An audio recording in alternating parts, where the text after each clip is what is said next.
So starting in January 1942, Art had reported to the Elizabeth Armory. He was then transferred by train to Fort Dix, New Jersey, where he stayed for 5 days, awaiting the arrival of other troops. Then they were transferred via train, this time to Fort Eustis, Virginia, which is just south of Richmond. Here they went through basic training, as well as military training on the M1 Garand rifle, the M1911 pistol, bayonet and Thompson submachine gun training, and in particular for Art, he was heavily trained on the Browning automatic rifle, better known as the BAR. He also said what they got the most training on was cleaning out trash cans and peeling mountains and mountains and mountains of potatoes.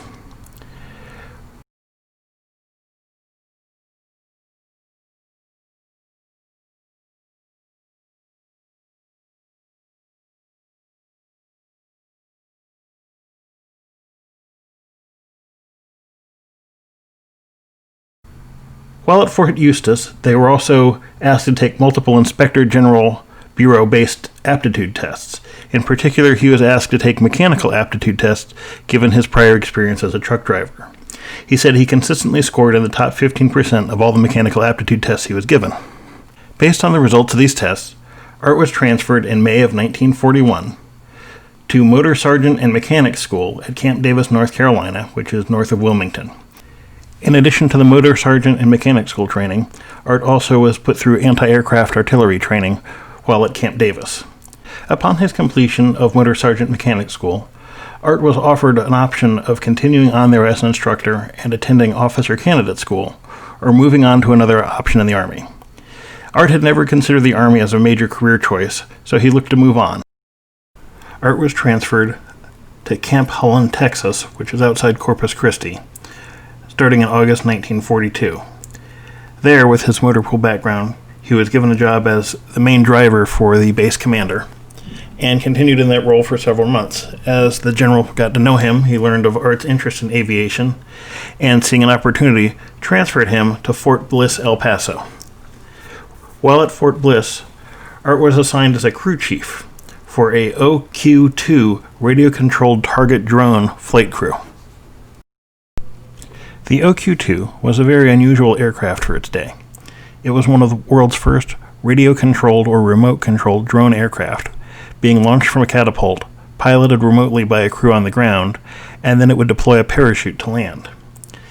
It was first developed by an inventor in Los Angeles, and then actually purchased by an actor who wanted to put it into mass production.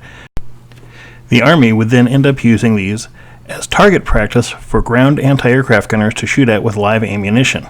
The Navy also adopted these to train their ship crews, who would particularly benefit from these, defending against Japanese bomber and later kamikaze attacks. As a bit of an aside, there is a slight historical curiosity associated with these OQ-2 drones. They were a new and novel technology, and the United States Army Air Force's 1st Motion Picture Unit was interested in doing a story on them. They were already located in Los Angeles, and the Van Nuys factory was nearby, so they assigned photographer David Conover to go and take pictures of the production plant.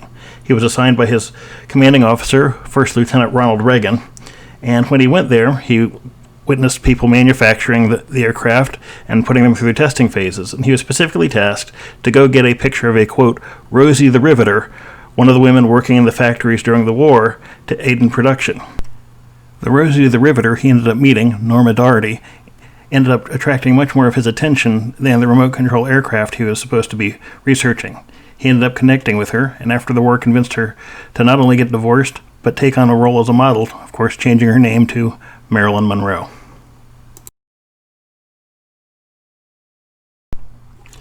While the drones had been a success, the Army started looking at actually phasing the program down, and eventually closed the unit that Art was assigned to.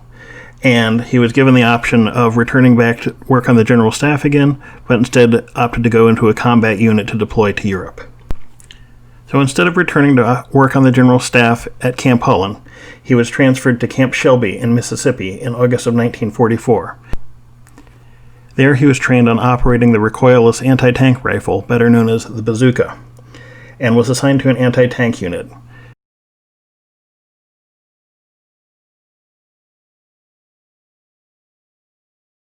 After training there for several months, he was then deployed to ports near Teaneck, New Jersey, to board transports along the Hudson River for eventual transport over to Europe and into combat.